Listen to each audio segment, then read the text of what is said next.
वक्त हो चला है आपको अगले सेगमेंट की ओर ले जाने का। This segment we are going to tell you how you can increase your savings, और रादर आप किस तरह से अपनी सेविंग्स को सही डायरेक्शन में चैनलाइज कर सकते हैं।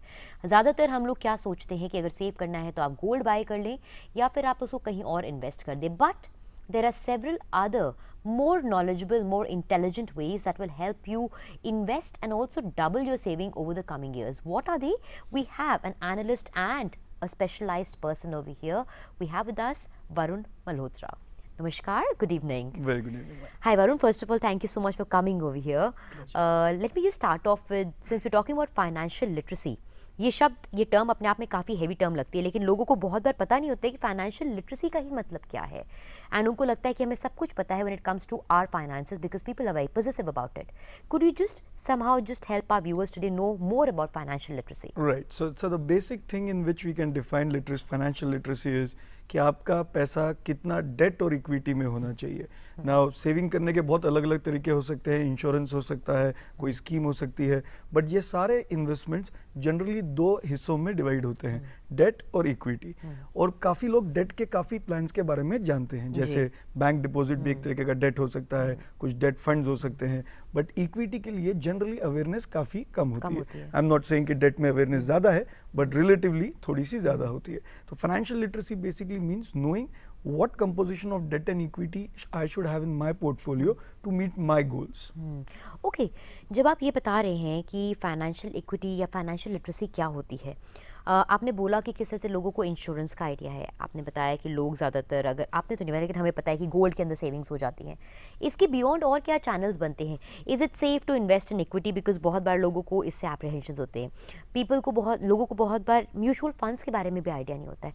What are these two things and how separate or different are they from each other? Absolutely. I mean, we train people a lot about investing in stock markets, and what I realize is that most of the people don't invest in equity because उनको लगता है उसमें risk involve, पैसा डूब सकता है अगर simply बोले तो. हाँ, एब्सोल्युटली रिस्क इन्वॉल्व और नॉलेज रिक्वायर्ड बहुत ज़्यादा होती है.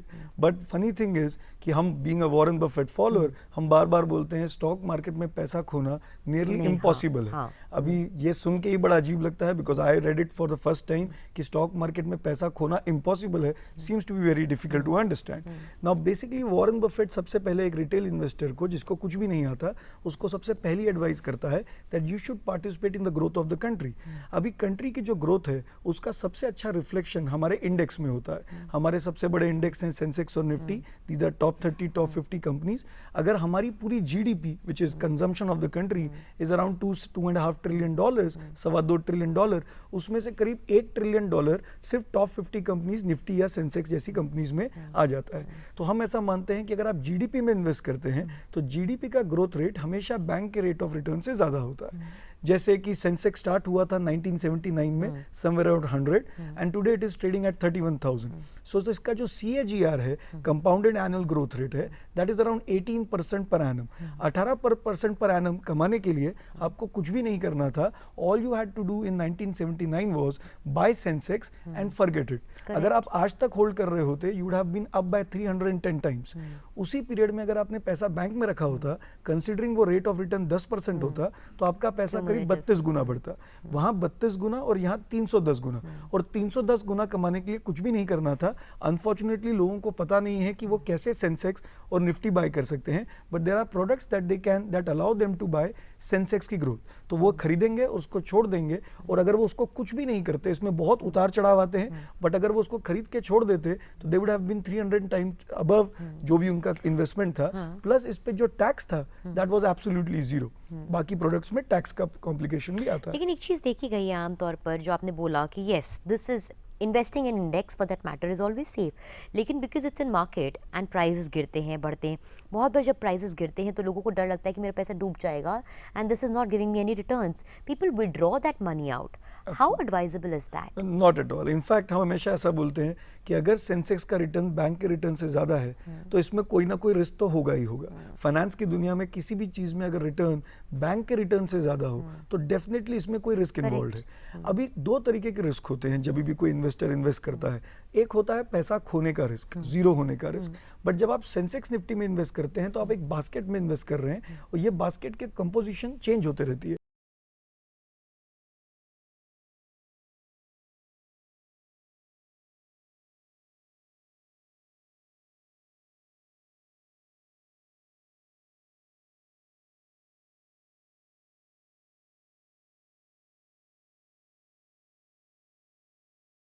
कंपनियां 50 कंपनियां हमेशा रहेंगी ही रहेंगी, तो इसलिए वो कभी जीरो नहीं हो सकता। अब क्योंकि इसमें जीरो होने का रिस्क नहीं है, फिर भी इसका रिटर्न बैंक के रिटर्न से ज्यादा है, तो इसमें कोई ना कोई रिस्क इन्वॉल्व है, और वो रिस्क होता है वोलेटिलिटी, विच इज ये जो 100 से लेके सेंसेक्स 31,000 गया है, वो स्ट्रेट लाइन में ऊपर नहीं गया है, it has gone with lot of ups and downs. But आम आदमी अप्स एंड डाउन्स को ही, इस वोलेटिलिटी को ही रिस्क समझ लेता है और वो पैसा निकाल देता है। Just to give you an idea, किसी ने अगर 1992 के पीक पे इन्वेस्ट किया हो स्टॉक मार्केट में, जो हर्षद मेहता स्कैम का पीक था, 1992 से 2002 तक नियरली सेंसेक्स फ्लैट था। कोई भी आम आदमी देख के ये सोचता है कि यार इसमें कोई फायदा नहीं है, इससे अच्छा पैसा मैं बैंक में रख देता हूं, और काफी लोगों ने अपना पैसा स्टॉक मार्केट से निकाल के बैंक में शिफ्ट किया। लेकिन 2002 से 2007 अगर आप देखें तो सेंसेक्स वेंट अप फ्रॉम से 3,000 टू अराउंड से समवेयर अराउंड 21,000, तो 7 गुना बढ़ गया। जैसे ही 7 गुना बढ़ा, सबको लगा सेंसेक्स तो बहुत अच्छी चीज है, इन्वेस्ट करना चाहिए, सब लोगों ने पैसा बैंक से निकाला और सेंसेक्स में डाल दिया, और फिर मार्केट फ्लैट हो गई। अब प्रॉब्लम क्या है कि आम आदमी इसको बहुत टाइम करने की कोशिश करता है, बट हमें ये सोचना चाहिए अगर आप उतार चढ़ाव के रिस्क बर्दाश्त कर सकते हैं, क्योंकि मेरे और आपके लाइफ में कुछ ऐसे गोल्स हैं जहां में हम उतार चढ़ाव के बर्दाश्त ले सकते हैं, क्योंकि वो लॉन्ग टर्म गोल्स हैं, और कुछ गोल्स हैं जो बहुत शॉर्ट टर्म है, उसमें हम डेट प्रेफर करते हैं यानी बैंक। लेकिन जो लंबे समय में पैसा जाना चाहिए, जिसमें आप उतार चढ़ाव का रिस्क बर्दाश्त कर सके, वो सेंसेक्स निफ्टी में होना चाहिए।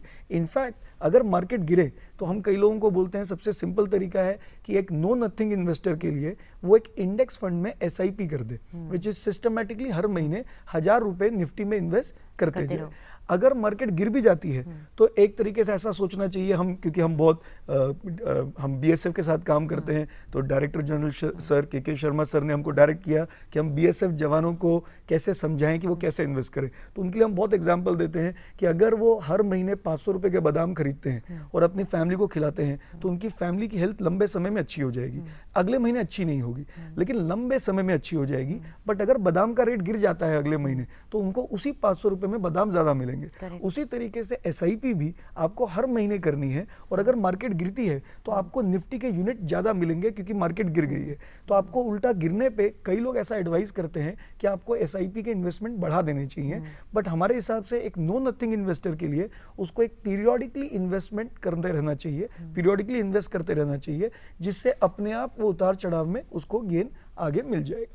But still at the end of the देखा जाए, जिस तरह से एक कॉमन मैन या फिर मिडिल मैन की थिंकिंग आती है, somewhere still there is a safety hunch at the back of the mind कि बैंक में पैसा है, बैंक का पैसा कहीं जाएगा नहीं, it is always there. How do you think that change can be brought about in the common man's thinking? Absolutely. When I was in college, तो मैं कॉलेज में अपने कॉलेज में बहुत ये समझाता था कि स्टॉक मार्केट रिस्की क्यों नहीं है। तो I just give you an idea, जो आदमी सोचता है कि मेरा पैसा बैंक में बहुत सुरक्षित है, उसके लिए एक एग्जांपल लेते हैं। समझिए उसने आज पैसा अपना बैंक में FD किया, से एट 7% और 8%।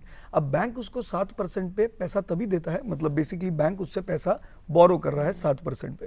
बैंक उसको 7% तभी दे पाता है जब बैंक कुछ ज्यादा कमाए। बैंक ज्यादा कमाने के लिए वो पैसा जो आपका है, जो बैंक में पड़ा है, उसको लेके इंडस्ट्री को देता है। कौन से लोगों को देता है? मोस्टली टॉप 50 कंपनीज के काफी कंपनीज लोन ले रही होती है। क्या रेट पे लोन लेती हैं? अगर आपसे बोरो 7% पे करते हैं तो इनकी बोरोइंग रेट करीब 8, 9, 10%, 11% होगी।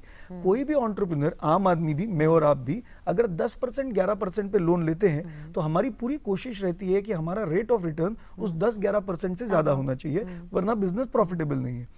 अब डर ये लगता है कि हम जिसको पैसा दे रहे हैं, जिस बिजनेस ने पैसा लिया, वो कभी, जैसे हमने किंगफिशर नाम की कंपनीज का नाम सुना, जहां पे कोलैप्स हो जाती हैं कंपनीज कई बार, which is a part of a business, which is a part of economics. But अगर कंपनी नीचे गिर जाती है तो हमें डर लगता है कि हमारा पैसा भी डूब नहीं जाएगा। लेकिन जब आपने इंडेक्स में इन्वेस्ट किया था तो उसमें किंगफिशर जैसी कंपनी भी हो सकती थी, और उसमें मुकेश अंबानी, रिलायंस कंपनी जैसी भी हो सकती थी, या विप्रो और इंफोसिस जैसी भी हो सकती थी।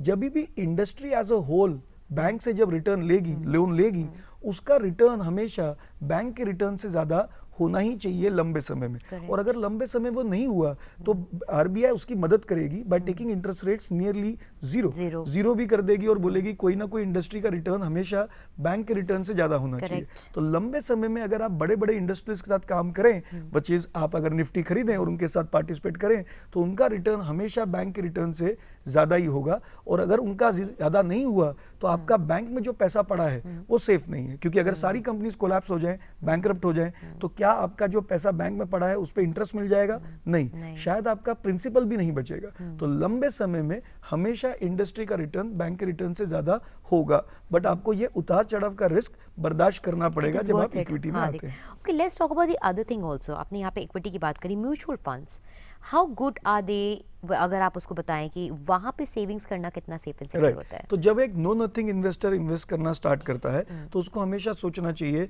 कि अमीर बनने के लिए रिटर्न ज्यादा नहीं चाहिए होता, बिकॉज ये बहुत गलत फहमी होती है कि मैं कितना रिटर्न कमाऊंगा तो मैं अमीर बन जाऊंगा। To give you an idea, the second और third richest man on the planet Warren Buffett, उसका साल का रिटर्न सिर्फ 21% है। मतलब अगर कोई 40-50 साल 21% कंपाउंडेड कमाए तो वो वॉरेन बफेट बन जाता है। बट मैं और आप जनरली ऐसा सोचते हैं कि हमें शायद रिटर्न क्या चाहिए होगा, ज्यादा। अब हम ज्यादा के चक्कर में कुछ रिस्क उठाते हैं। अब रिस्क में चक्कर ये होता है कि जैसे there are lot of people I know जो अपने दोस्त को 2% पे महीने पे लोन दे देते हैं और 24% कमाते हैं, जबकि सेंसेक्स जो है वो सिर्फ 17-18% CAGR कमाता है। तो कई लोग बोलते हैं क्यों ना मैं ऐसी कोई स्कीम में करूं या मैं कोई म्यूचुअल फंड में कर लूं जिसका रिटर्न सेंसेक्स से ज्यादा हो। आपको हमेशा ये सोचना चाहिए जब भी आप ज्यादा की कोशिश करेंगे और उसमें अगर पैसा रिस्क गलती से बढ़ेगा। जीरो हो गया तो कंपाउंडिंग का खेल खत्म हो जाएगा। तो to become rich, financial literacy का पहला लेसन है, to become rich you do not require higher returns, all you require is lower returns at a longer period of time. तो हमेशा वॉरेन बफेट बोलता है rule number 1 to become rich is protect your capital, क्योंकि अगर मैंने 100 रुपए लगाए और वो 50 हो गए तो I lose 50%, but I want that 50 to go back to 100, it has to gain by 100%। वैसे ही अगर मैंने 100 रुपए लगाए और ये जीरो हो गए तो 100% का लॉस है, बट जीरो को क्या मैं 100 कर सकता हूँ? कर ही नहीं पाऊंगा। तो उसी तरीके से जब नो नथिंग इन्वेस्टर कोई एक ऐसे म्यूचुअल फंड में इन्वेस्ट करने की कोशिश करता है जिसका रिटर्न बहुत ज्यादा है, तो हो सकता है वो ज्यादा भी कमा ले, बट हो सकता है उसमें वो पीछे भी रह जाए। और लॉन्ग रन में अमीर बनने के लिए आपको ज्यादा की जरूरत नहीं है। जैसे वॉरेन बफेट बोलेगा, the know nothing investor by periodically investing in a index fund will be able to beat most of the people in the industry. तो मेरे ख्याल से आम आदमी को सबसे पहले शुरुआत सिर्फ इसी तरीके से करनी चाहिए। But yes, mutual fund industry हमेशा चाहेगी कि वो पैसा उनके थ्रू इन्वेस्ट हो, एक पैसिव इन्वेस्ट के थ्रू ना हो, क्योंकि निफ्टी भी एक पैसिव इन्वेस्टमेंट ही है, ये भी एक फंड ही है, बट इसको हम बोलते हैं पैसिव क्योंकि इसमें कोई फंड मैनेजर दिमाग नहीं लगाता कि मैं कौन सा स्टॉक खरीदूं कौन सा नहीं खरीदूं। इसमें हमेशा वही 50 कंपनीज रहती है और वो रजिस्टर्ड है, एग्जैक्टली वही चेंज होते हैं, राइट। इन दोनों के अलावा is there any other place where you would tell a person to save money और जहां से वो ग्रो कर सकते हैं? I think it is very simple. 3-4 चीज़ें होती हैं इन्वेस्टमेंट में, फाइनेंशियल लिटरेसी में। एक, मेरी टैक्स प्लानिंग कैसे होनी चाहिए। तो जैसे निफ्टी इंडेक्स फंड जो है जिसमें हम अभी बात कर रहे थे, वो इस टाइम पे टैक्स प्लानिंग में नहीं आता, सेक्शन 80C में नहीं आता। तो सेक्शन 80C के लिए आपके पास 2 बहुत सिंपल तरीके हैं। अगर तो आप एकदम सेफ रखना चाहें पैसे को जिसमें उतार चढ़ाव ना हो, तो PPF जैसे स्कीम्स आपके पास सबसे पहले हैं। अगर आप उतार चढ़ाव बर्दाश्त कर सकते हैं तो उसको हम बोलते हैं ELSS, which is equity linked saving scheme. उसमें भी अगर आप महीने के महीने निवेश करते रहें तो लंबे समय में आपका रिटर्न हमेशा बैंक रिटर्न से ज्यादा होगा। बट ये लंबा समय जनरली आपको सोचना चाहिए कि वो 7-8 साल से ज्यादा का समय या 10 साल से ज्यादा का समय होना चाहिए। तो एक टैक्स प्लानिंग का पार्ट हो गया, फिर एक इंश्योरेंस का पार्ट हो गया। अनफॉर्चुनेटली इंडिया में क्या होता है, लोग इंश्योरेंस और इन्वेस्टमेंट को मिक्स कर देते हैं, और जब आप मिक्स करते हैं तो वहां पे जो एक्सपेंस रेशियो होती हैं, जो चार्जेस होते हैं, वो काफी हाई होते हैं। और अगर आपकी वेल्थ से 2-2% भी अगर हर साल कोई काट ले तो उसका जो कंपाउंडिंग इफेक्ट होता है लॉन्ग रन में वो काफी बड़ा होता है। Just to give you an idea, 40 साल में अगर कोई आपसे 2% हर बार आपकी वेल्थ का ले ले और आपको 18% के बदले 16% मिल जाए क्योंकि वो 2% चले गया, तो आपके वेल्थ में करीब 50% की कटौती हो जाएगी just by taking out that 2%। तो वैसे ही इंश्योरेंस में जब आप मिक्स करते हैं तो गड़बड़ होने के चांसेस हैं। तो बेटर ये होता है कि इंश्योरेंस हमेशा एक टर्म इंश्योरेंस लें, which is the cheapest form of insurance. But term insurance में कभी भी आप जब इन्वेस्ट करते हैं, जो इन्वेस्ट नहीं, जब भी आप प्रीमियम पे करते हैं, उसमें अगर आपको कुछ भी नहीं हुआ, वो इवेंट नहीं हुआ, तो पैसा कभी भी वापस नहीं मिलता है। तो कई लोग पूछते हैं ये कैसा इन्वेस्टमेंट हुआ, क्योंकि ये तो हमारा पैसा कभी मिलेगा ही नहीं। बट ये इन्वेस्टमेंट नहीं होता, ये इंश्योरेंस होता है। तो इंश्योरेंस को हमेशा आपको अलग रखना चाहिए, जिसमें हम टर्म इंश्योरेंस की बात करते हैं। और दूसरा, आपको इन्वेस्टमेंट को एकदम अलग रखना चाहिए जिसमें आप इक्विटी और डेट का कॉम्बिनेशन बनाएंगे। जो भी पैसा, जैसे अगर मुझे कोई चीज मेरे को 2 साल में चाहिए, तो वो पैसा हमेशा मेरा डेट में या बैंक में होना चाहिए। और जो पैसा आपको 7-8 साल बाद चाहिए वो हमेशा इक्विटी में होना चाहिए। तो मेजर इन्वेस्टमेंट सिर्फ 2 ही होते हैं, डेट और इक्विटी। उसके अलावा पार्ट होता है हमारा एक टैक्स प्लानिंग और एक इंश्योरेंस। इन चारों को लेके अगर देखा जाए, there is still, I still believe that apart from the fact that we live in urban cities, rural area से जो लोग आते हैं उनके अंदर फाइनेंशियल इलिटरेसी होने की वजह से वो लोग हमेशा ही स्मॉल टर्म इन्वेस्टमेंट्स करना सोचेंगे वो ग्रोथ, इज दैट एडवाइजेबल?